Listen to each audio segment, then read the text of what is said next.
Et bonjour à tous, je suis ravie de vous retrouver pour une nouvelle vidéo. Ça faisait très longtemps que je ne vous avais pas filmé quelque chose en face caméra. Donc là je vous retrouve dans mon bureau qui est encore actuellement en travaux. C'est pour ça que je vais filmer peut-être dans des conditions de lumière qui ne sont pas extraordinaires parce que je ne prends pas le meilleur angle. Mais c'est pas grave, vous allez voir l'essentiel.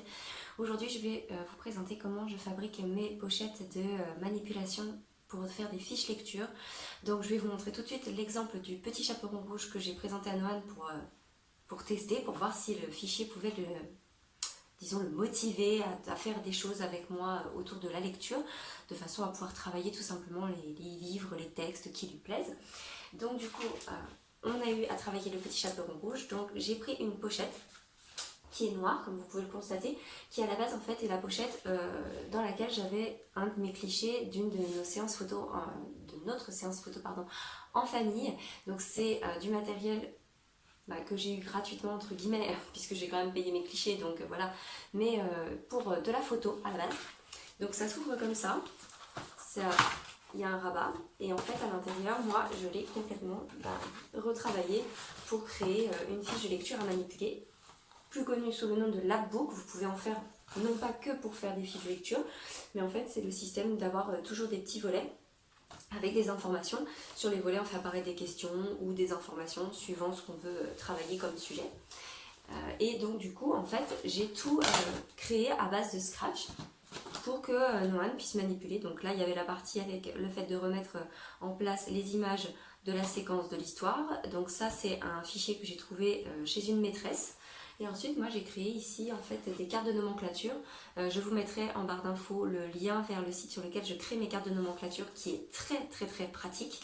Et en fait, donc j'ai pareil le système de Scratch et j'avais mis à disposition dans une enveloppe tous les éléments à Noan et il a tout recréé par rapport à la lecture qu'on avait faite. Donc là, par exemple, j'ai le petit chaperon rouge. Voilà, c'est que des photos de réel en fait que j'ai utilisées pour faire les personnages. Donc le loup, la grand-mère, le chasseur. Là, on a ce qu'il y a dans le panier du petit chaperon rouge, voilà. Donc ça permettait vraiment de travailler le texte. Et donc là, par rapport à cette fiche, ça m'a pris au bas mot peut-être une demi-journée à préparer tout le support, que je vous mettrai à disposition dans l'article sur le petit chaperon rouge, puisqu'on a bientôt fini ce thème. Donc là je vais bientôt pouvoir le mettre du coup en ligne. Je vous mettrai donc à disposition tout ce qu'il faut. Qui plus est, je vais vous créer également un fichier pour ne pas vous enquiquiner à faire vous-même les petites portes ou quoi que ce soit. Je vais vous créer des petites étiquettes que vous n'aurez plus qu'à reporter dans votre petite pochette qu'on va fabriquer ensemble aujourd'hui. Voilà, donc le but c'est d'obtenir en fait une pochette vierge comme celle-ci. Voilà, donc là il m'en reste encore une que je vais bientôt utiliser. J'ai fait exprès de ne pas la préparer, comme ça je ne vous montre pas le prochain thème. J'ai réalisé un prototype sur papier, donc sachez que du coup ça me permettait de voir également au niveau de la matière si ça pouvait être sympa sur du papier normal. Donc là c'est du papier comme vous pouvez le voir classique, j'ai utilisé des feuilles de brouillon et en fait je trouve que le format est pas mal en format papier, mais si vous voulez faire une fiche où vous faites du collage, parce que moi disons que mon fichier est quand même assez lourd une fois qu'il y a toutes les étiquettes à manipuler, donc du coup très bien pour si vous voulez coller les informations dedans et en fait après vous obtenez pareil une petite pochette pour ranger. Donc voilà, je trouvais ça quand même assez intéressant de vous montrer sur même si c'est pas beau au niveau du brouillon, sachez quand même que je trouve que c'est intéressant comme modèle en papier. Si vous souhaitez par exemple le coller dans un cahier, vous pouvez ensuite donc coller la partie blanche qui est derrière et dans le cahier après donc, vous pouvez ouvrir et ça vous permet d'avoir quand même un lapbook à manipuler dans un cahier par exemple. C'est très sympa. Donc pour le matériel, puisqu'après je vais vous mettre en voix off, il vous faudra une règle, un ciseau, du scotch, un crayon de papier et des feuilles de canson. Si vous n'avez pas de feuilles de canson, moi c'est par exemple du papier pour aquarelle. Si vous n'avez pas du papier pour aquarelle, vous pouvez également utiliser, vous prenez des boîtes de céréales. Il va vous en falloir 3 feuilles, donc 3 formats en fait dans une boîte de céréales. Et après vous changerez à quelques millimètres près, pardon, vous aurez quasiment les mêmes cotes sur une grosse boîte de céréales que ce que je vais vous donner avec ça, puisque c'est du 21-29-7. Donc il vous faudra 3 faces. Donc voilà, il vous faudra en gros 2 boîtes de céréales ou 3. Ça dépend de la taille en fait que vous avez et du nombre de rabats que vous allez vouloir faire, parce que moi je vous montre la base avec le nombre de rabats que moi j'ai, mais si vous voulez créer plusieurs rabats, je vous conseille d'avoir quand même plusieurs boîtes de céréales pour créer vos petits volets, vos rabats, etc. Mais de base, pour la pochette que je vous présente, il vous faut 3 feuilles en 21-29-7. Voilà, clairement, partez de ce principe.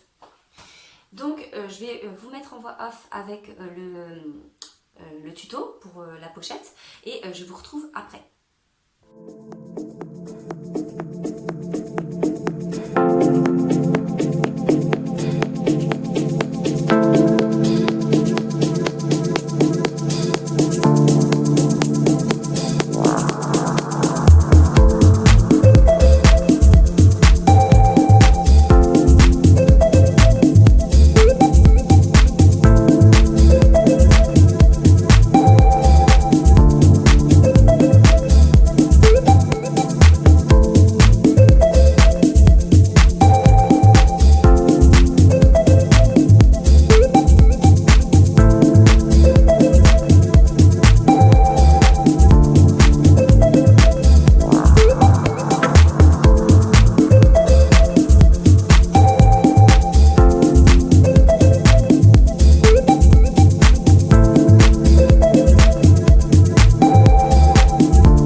Voilà, donc vous avez vu, c'est un tutoriel, j'espère que j'aurai été assez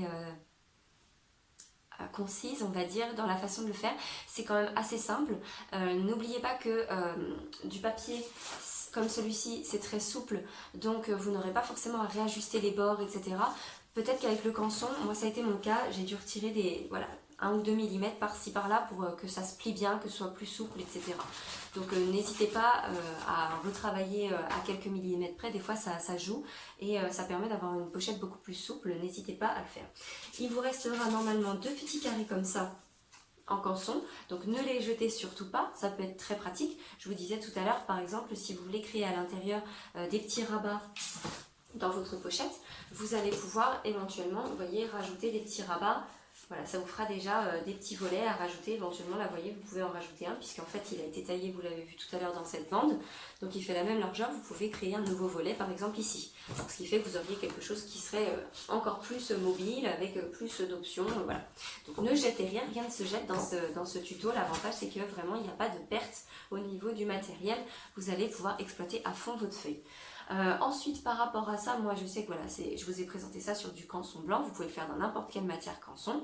Ce matériel vient de chez Action, donc en plus ça ne coûte pas cher à produire puisque je crois que sur un comme ça il y a 20 feuilles, 20 c'est ça, 20 feuilles à 4.